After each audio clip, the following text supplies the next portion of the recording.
We have over 35 partners who are aiming to deliver solutions to over 2.5 billion people in the race to resilience, which is about how do we address the fragile lives and livelihoods created by climate change of 4 billion people in coastal communities, slum dwellers of the world, the urban poor and smallholder farmers.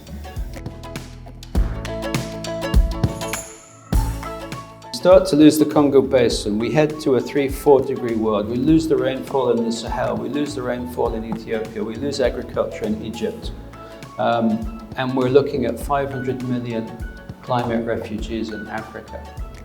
We're looking at over half of the African countries falling into war because of climate change. Kofi Annan said it 15 years ago, we ignored it. This is a challenge that God is giving us as human beings. We can come together and solve this issue. Or we could just let it run until it's so terrible that our kids have no futures.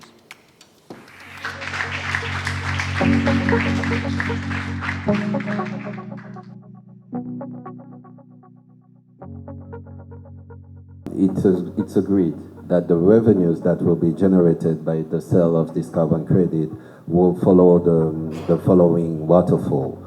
15% of the revenues will be going to finance a biodiversity trust fund that will be among other things protecting 30% of the oceans, 30% of the fresh waters, and 30% of the land. So it will be the 30-30-30 strategy.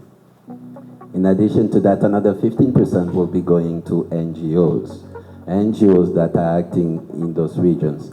It was mentioned by my co-panelists, we need to ensure that we create an economical viable path for the communities that are in those regions.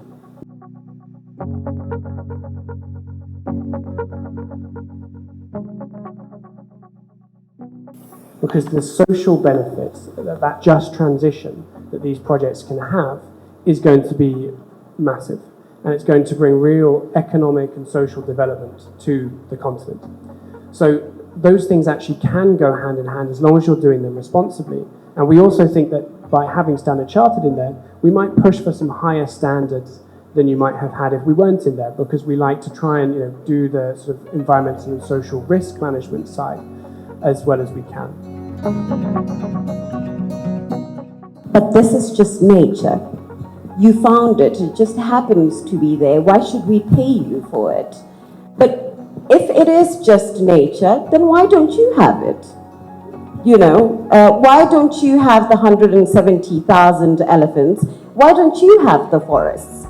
And because there is a forest that some people have deliberately kept alive, they should be getting a benefit of keeping the world alive and giving lungs to the world.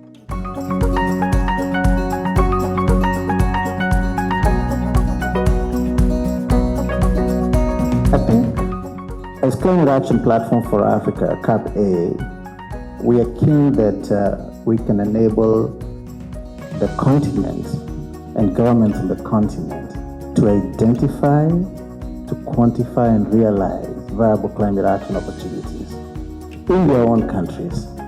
And this is important for a number of reasons.